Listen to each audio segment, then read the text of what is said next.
Hey guys, welcome to part 2 of the Mind Control Tactics in Narcissistic Abuse series, where I'll be talking about ways to break free from the spell. If you haven't already subscribed to my channel, please do. And also check out my Patreon site and other platforms in the link below for more content. So the first step is to break the illusion and realize that you are being mind controlled. To do this, we must be able to identify toxic relationships and people who partake in mind control. It can help if we educate ourselves about mind control tactics and observe people's behavior more closely before we give them our trust and loyalty. Check if you're being manipulated or brainwashed and know who your abuser is. In this article from oureverydaylife.com, Robin wrote about overcoming mind control. So the first step to overcome mind control is to remove yourself from your abuser. Avoid having any contact with the person or group that uses mind control or other manipulative methods. Screen your calls. Don't talk to them. Don't read emails or messages from them. And don't let them be your friends on Facebook. So this gives us the much needed breathing space, and it creates distance from the abuser, making sure that they have no way to get to us and keep feeding us with lies or information that conditions our beliefs and our decisions. It also gives us time to recover, time to reevaluate the entire situation carefully, time to figure out an exit plan and leave them for good. If the behavior has repeated itself multiple times in the past, even after they said they would change, and didn't even acknowledge how you feel or how you're being affected. It can also be very difficult to leave someone we love, but apart from seeing through their falsehood, we need to also honor and take up the responsibility we have for ourselves, and for our emotional and spiritual well-being, for our mental and physical health. We cannot keep putting ourselves on the line for their pleasure or addiction. It serves no one. Mariam Williamson, spiritual leader and activist, said, "Our deepest fears is not that we are inadequate. Our deepest fear is that we are powerful beyond measure. Your playing small does not serve the world." So we need to put ourselves first when someone has made it clear that they don't have any regard for even our most basic needs. We need to thrive against manipulation and mind control so that we can keep our identity, values, and beliefs, and possibly inspire others to reclaim their independence and individuality. Then you need to trust yourself. If you have been constantly told what to do, think, eat, and wear, planning your day may seem overwhelming. Talk with a therapist or a trusted friend and create a daily, weekly, or monthly plan to get you back on track. So the abuser will slowly condition you to doubt yourself so that they can make your decisions for you, causing you to rely on them to validate your self-worth and identity. So to break free, we have to take steps to become independent of the abuser and learn to make our own choices. Start small. Find things you can do for yourself and the little choices you get to make for yourself. And always remember to congratulate yourself for any incremental improvements made. That will encourage your self-trust to keep growing. When I was with my narcissist, after I realized that everything was done for me, whether I like it or not, I started to hide as much personal information as I can from the narcissist so that I can make my own decisions. And the precious little decisions that I made for myself helped me salvage my own autonomy and my inner voice. Another way we can wake up from the hypnosis is to find our spiritual center. Part of overcoming mind control is to identify your true beliefs and values and to separate them from the belief system advocated by your abuser. So to go deeper into this, I want to cut to an article from decisionmakingconfidence.com on mind control tactics. It writes, "The best description for the result of mind control tactics is Edgar Schein's 3-step process of unfreezing, changing, and refreezing of the identity or personality." He wrote about this in his book Coercive Persuasion. So unfreezing is literally breaking a person down, getting him to doubt himself and his reality. Changing is the indoctrination process. installing new beliefs, values, ideas, etc. And refreezing is the strengthening and solidification of the new identity, the pseudo identity, or sometimes called a pseudo personality. This pseudo personality is best thought of as a personality that represses and dominates the target's pre existing personality. It is not and should not be confused with multiple personality. To a large extent, it is a clone of the cult leader with mostly the same ideas, beliefs, values, and behaviors. The pseudo personality is basically programmed to believe the manipulator, to trust them, and to take care of them. It is programmed to put the manipulator's needs before its own. It is also programmed to be very dependent on the manipulator. The members may sound like a tape recording when they defend the leader or their own actions, or even when they are just giving out information about the group.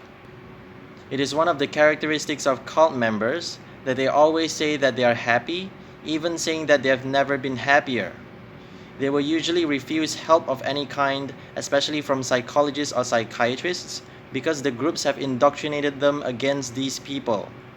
In many cases, the memory and comprehension of the pseudo-personality is reduced, and vocabulary is minimal. It loses its sense of humor and is unable to make decisions or sort out problems on its own. The behavior becomes very childlike, and it blindly does whatever the leader tells it to. Internally, there is a lot of mental conflict for cult members and other victims of mind control tactics. First of all, they are made to feel responsible for everything wrong in their lives. They end up blaming themselves if anything goes wrong, even if it's not their fault, or if they feel bad, or if they have done something they shouldn't have, and so on. They are also usually hyper alert in terms of trying to please the leader or the abusive partner, and especially in making sure that they don't upset them. As well as this, cult members often describe being at war with themselves. The pseudo-personality may be doing things that the real personality would never do. Anything from lies to conning others, sexual promiscuity to murder. Or the person is witnessing other things going on in the group that they don't agree with, but the pseudo-personality provides reasons, excuses, and justifications for why it's okay. Remember that the pseudo-personality does not destroy the real personality completely. It only suppresses and dominates it. It's very common that the real personality wants one thing, but the dominant pseudo-personality is programmed for the opposite. The real personality may want to get out because of the abuse, but the pseudo-personality is programmed to stay.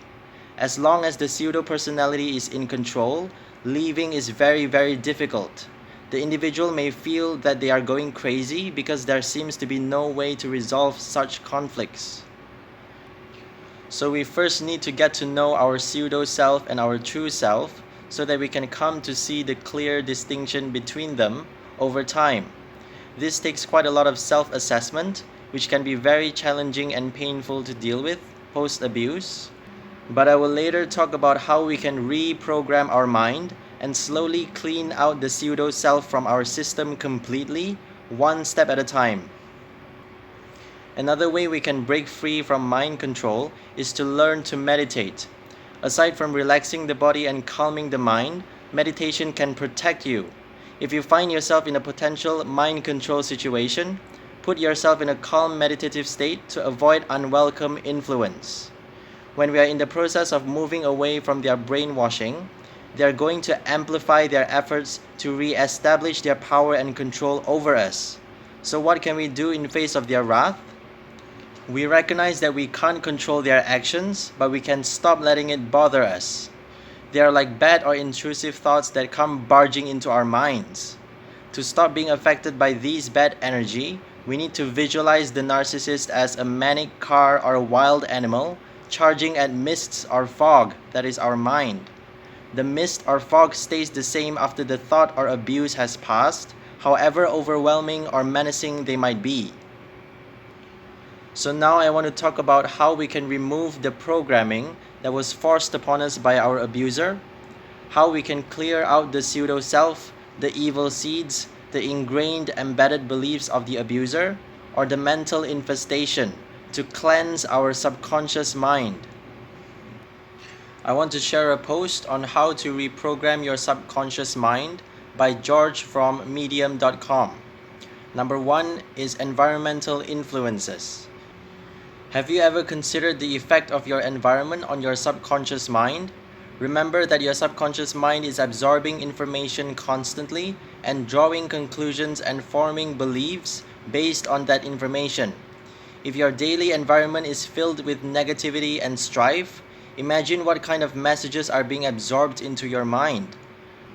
Your first action is to limit the negativity you're exposed to from this moment on. Avoid watching the news unless you absolutely have to, and avoid spending too much time with toxic people.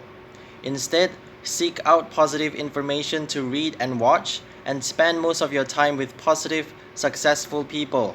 Over time, you'll find more encouraging messages are being absorbed into your mind, which will alter the way you see yourself and your potential. Another article from oureverydaylife.com also spoke about how you should surround yourself with other people. Many people who break free from mind control experience depression and loneliness.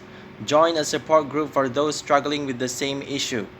Having people around you who truly care for you and provide love and positive feedback helps greatly with the healing process. Keep positive information and inspiring energy coming in to replace the bad energy. Now, I would say that joining a survivor community or a support group is the best path to take because it provides a safe space where everyone knows that there is nothing too wild or crazy a narcissist wouldn't do. And it's a great space to make new friends, share experiences, and heal together. It also helps a great deal to know physically that you are not going through this alone, and to witness firsthand that surviving the abuse is a proven possibility. Number 2 is visualization. Your subconscious mind responds well to pictures. Visualization is a great way to program your mind with positive, empowering images. Try spending 10 to 15 minutes a day visualizing positive scenes that feature you and your life experiences.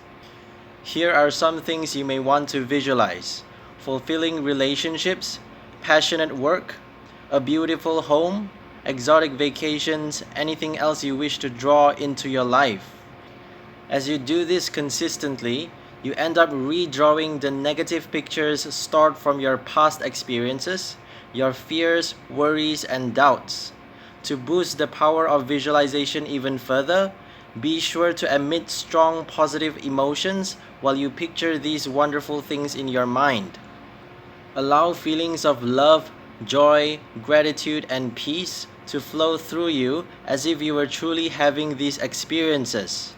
Your subconscious mind will absorb the messages as if they are real. This is the true beauty of visualization: the power to bypass limiting messages and focus on pleasing images, all of which are being absorbed right into your subconscious to be replayed later.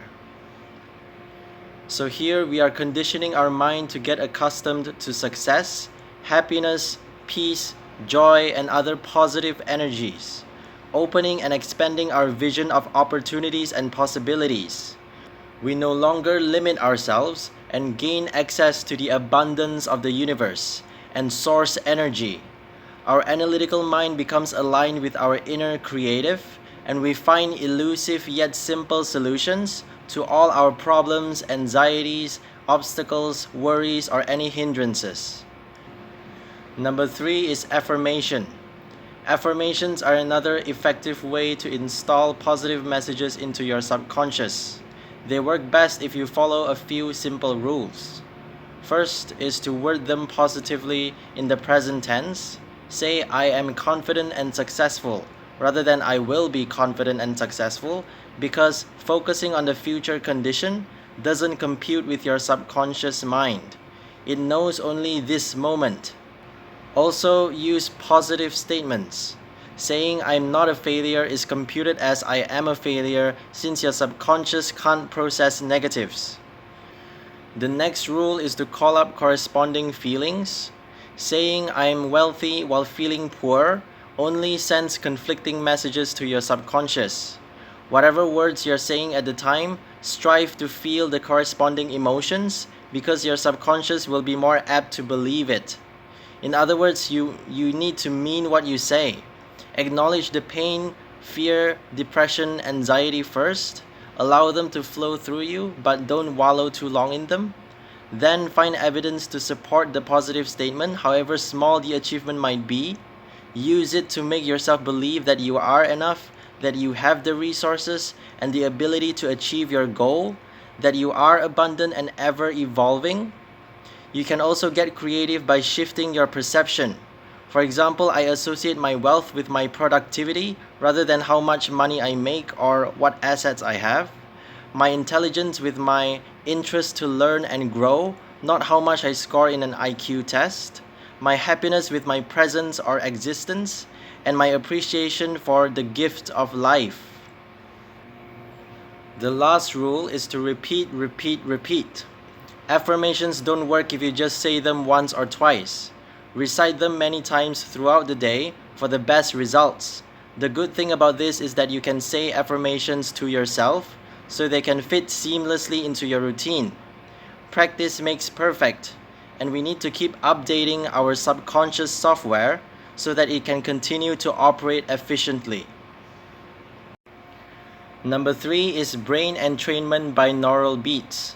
Another popular method is the use of audio recordings that deliberately alter the frequency of your brain waves.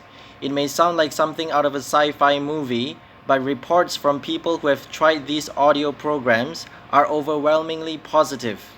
Binaural beats result when two tones are played at different frequencies, triggering your brain waves to follow a different pattern.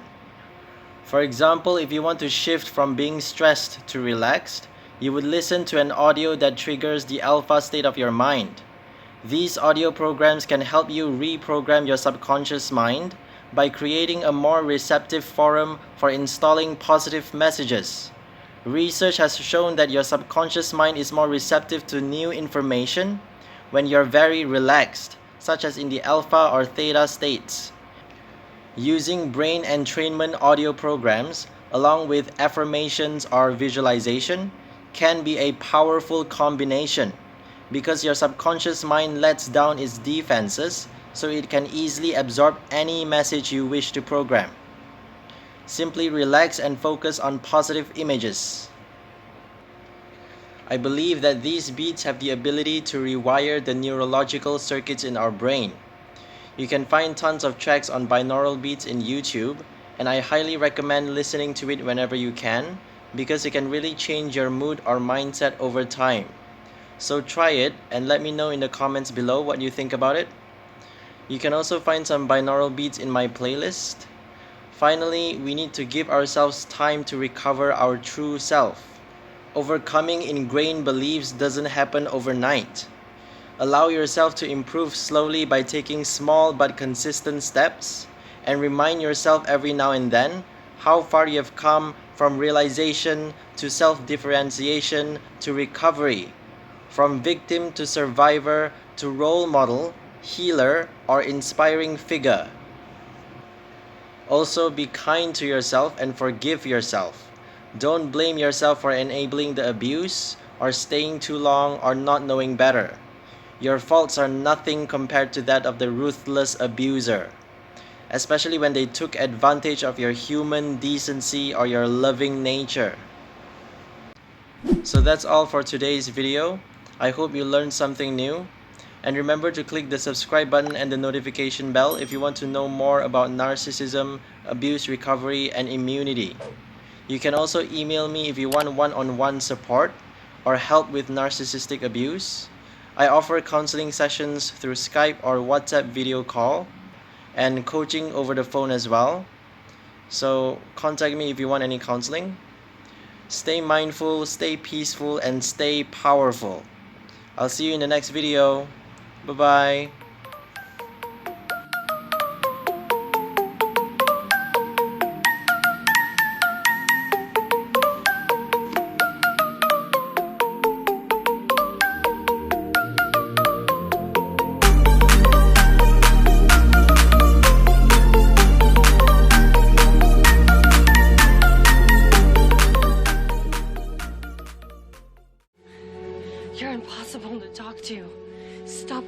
magic and listen to me.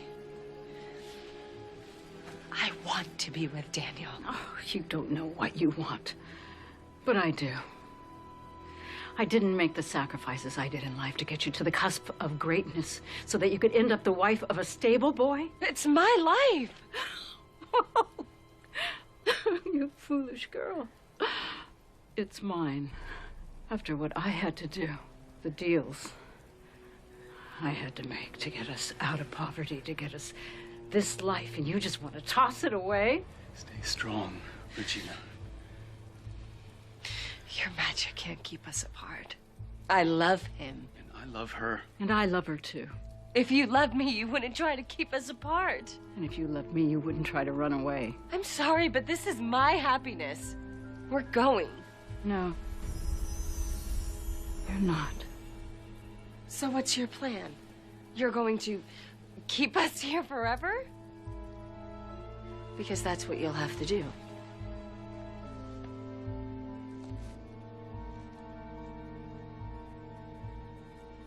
So this is your decision.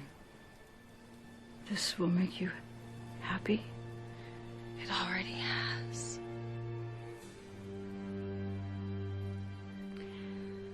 And who am I to stop you?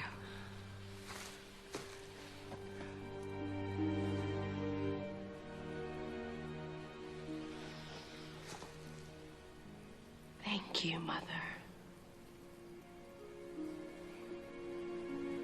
Daniel.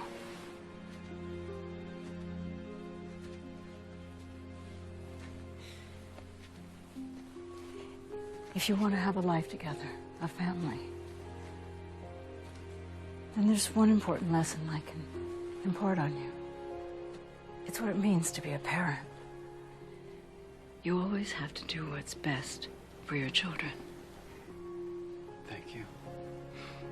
I understand. Because that's what you're doing now. Yes, it is. Mother!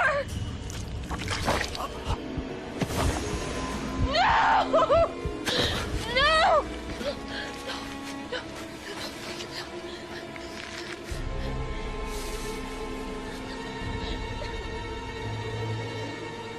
Mother, why have you done this?